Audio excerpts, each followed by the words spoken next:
अस्सलाम वालेकुम, जय हिंद दोस्तों। आज हम बात कर रहे हैं फ़िरौन के बारे में। तो फ़िरौन का टॉपिक है आज का। तो फ़िरौन के बारे में जो बात करनी है, उसके लिए हम स्टार्ट करते हैं। तो आप ये वीडियो छोड़ के मत जाना, आपको जानकारी मिलेगी बहुत अच्छी। ठीक है, शुरू करते हैं फिर हैं, स्टार्ट।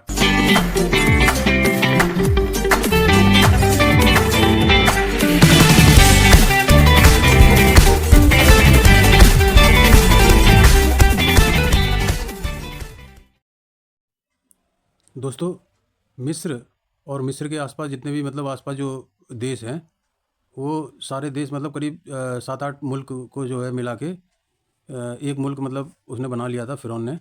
और मतलब उसकी हुकूमत थी, और उसकी हुकूमत के साथ साथ उसको अपने आप में ये था कि मैं ही जो है अल्लाह हूँ, और जो भी इबादत सारे सारे लोग मेरी इबादत करें, ये था।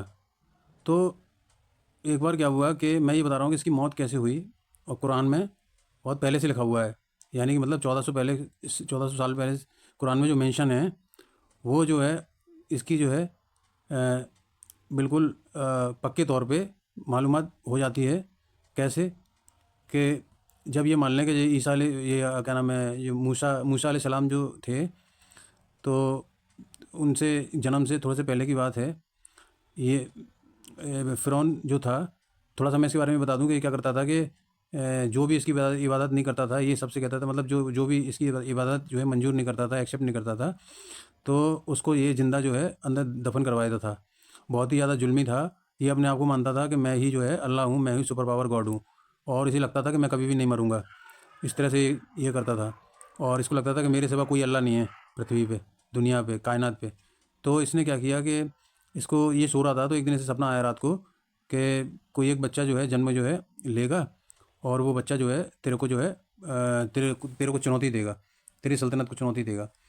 तो इतना सुनने के बाद में फिर ये सुबह उठा, तो इसने जो है ऐलान कराया कि इसमें पूरे जो मुल्क था, मतलब मैं एक मुल्क की बात नहीं कर रहा हूँ मैं, भी पूरे मुल्क, कई सारे मुल्क मिला के खड़े के, वो सारे मुल्क जो है ईस्ट मिडिल ईस्ट के, वो पूरा एक मुल्क पे इसकी जो है सल्तनत थी। तो उसमें जो है इन्हें ऐलान करवा दिया फ़िरौन ने कि जो भी बच्चा पैदा होगा, वो बच्चे को जो है मार दिया जाएगा, कत्ल कर दिया जाएगा। तो ऐसा इसने ऐलान करवा दिया। तो जो भी बच्चा पैदा होता था, उसको जो है कत्ल कर दिया जाता था, इस तरह से करके। और उसी टाइम पे मूसा अलैहिस्सलाम पैदा हुए। तो अल्लाह की ऐसी रहमत थी कि उन्होंने जो है मूसा अलैहिस्सलाम को जो है इस प्रकार की जो है सिचुएशन बनी कि उनको जो है उसी के महल में पना। इसके पीछे भी एक स्टोरी है, कभी बताऊंगा मैं, लेकिन अभी शॉर्ट में बता रहा हूँ मैं इतना कि उसी के महल में उनकी जो है परवरिश हुई, और वो बड़े हुए। और बड़े होने के बाद में जब इन्होंने मतलब उसे चैलेंज दिया, इस्लाम स्वीकार करने का जो है मूसा अलैहिस्सलाम ने जो है चैलेंज दिया, तो ये जो है बहुत तेज़ जो है गुस्से में आ गया, और मूसा अलैहिस्सलाम को जो है मारने के लिए कि मैं कत्ल कर दूंगा मूसा अलैहिस्सलाम का। तो मूसा अलैहिस्सलाम का कत्ल करने की योजना इसने बनाई, और मूसा जी को पता चल गया। उन्होंने क्या किया कि वो गए, निकले। तो ये अपना पूरा काफ़िला लेके मूसा अलैहिस्सलाम के पीछे पीछे चला। बहुत बड़ा काफ़िला था इसका। तो चलते चलते जो एक नील नदी थी, तो वो जो नदी थी, तो वहाँ पे जाके आगे मूसा अलैहिस्सलाम थे, पीछे काफ़िला था। तो ये आगे बढ़ते ही जा रहा था, बढ़ते ही जा रहा था। तो वो नदी आ गई मूसा अलैहिस्सलाम के आगे। तो उन्होंने क्या किया कि नदी पे रुक गए वो। उन्होंने कहा कि नदी में कैसे निकला जाए। तो ऊपर से एक आदेश हुआ अल्लाह की तरफ से। मूसा अलैहिस्सलाम के पास में एक डंडा था, मतलब एक छड़ी थी। तो उन्होंने जो है उनको आदेश हुआ कि मूसा जी को आदेश हुआ कि तुम इस डंडे को जो है पानी में, नदी में मारो। तो उन्होंने जैसे ही नदी में मारा, तो एक रास्ता बन गया। तो वो रास्ता बन गया, तो उसी पे वो चलने लगे, चलते गए वो आगे तक। तो उनको देख के जो काफ़िला था, उन्होंने देखा कि रास्ता है भाई ये। तो वो भी जो है काफ़िला जो है चल पड़ा उसी रास्ते पे। चलते चलते काफ़ी दूर पहुंच गया वो, बीच नदी में पहुंच गया वो। तो फिर अल्लाह की तरफ से आदेश दोबारा से आया मूसा अलैहिस्सलाम के पास में कि आप अपनी छड़ी को जो है दोबारा से पानी में मारो। तो उन्होंने दोबारा से पानी में मारा, तो वैसे ही वो दरिया था जो बहने लगा। और जितना भी जो है इनका जो है पूरा वो था, काफ़िला था, वो पानी में जो है मतलब बह गया। और मूसा अलैहिस्सलाम जो है उस साइड निकल गए, चले गए। तो फ़िरौन भी जो है उसमें मारा गया। अब इतने साल हो गए, इसके बाद में जो है फ़िरौन का कुछ पता नहीं चला।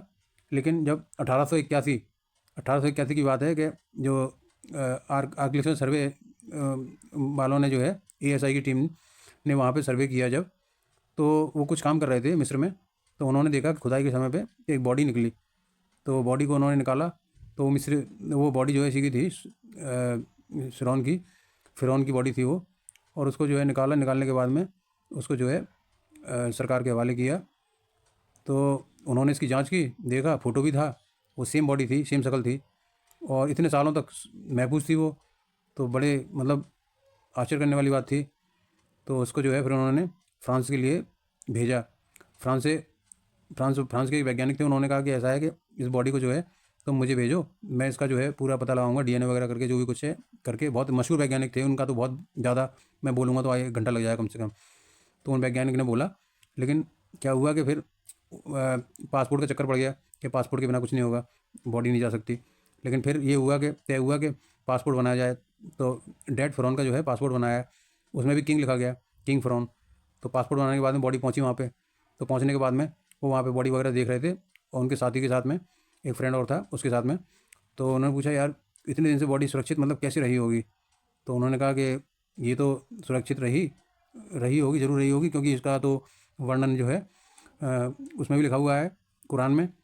तो जैसे मालूम पड़ा साइंटिस्ट को, तो उन्हें यकीन नहीं हुआ, उन्होंने कुरान पढ़ी, तो उसमें वही था लिखा हुआ कि फ़िरौन जो है मर जाएगा, तब भी इसकी जो है बॉडी वो जो है क़यामत तक रहेगी, लोगों के लिए, मतलब देखने के लिए, और लोगों को इसकी प्रेरणा लेने के लिए क़यामत तक रहेगी, महफूज रहेगी। तो उसको जो है सऊदी अरब में जो है मीटिंग थी, उसमें वो गए, और मीटिंग में कई लोग साइंटिस्ट वगैरह आए, और फ़िरौन की डेड बॉडी भी थी। तो वहाँ पे उन्होंने जो है एकदम बोला कि भाई इसमें जो भी बातें हैं कुरान के अंदर, वो साइंस में आज हैं, जो पहले जो है बता रखी हैं, बहुत बड़ी बात है, और मैं आज से जो है इस्लाम स्वीकार करता हूँ।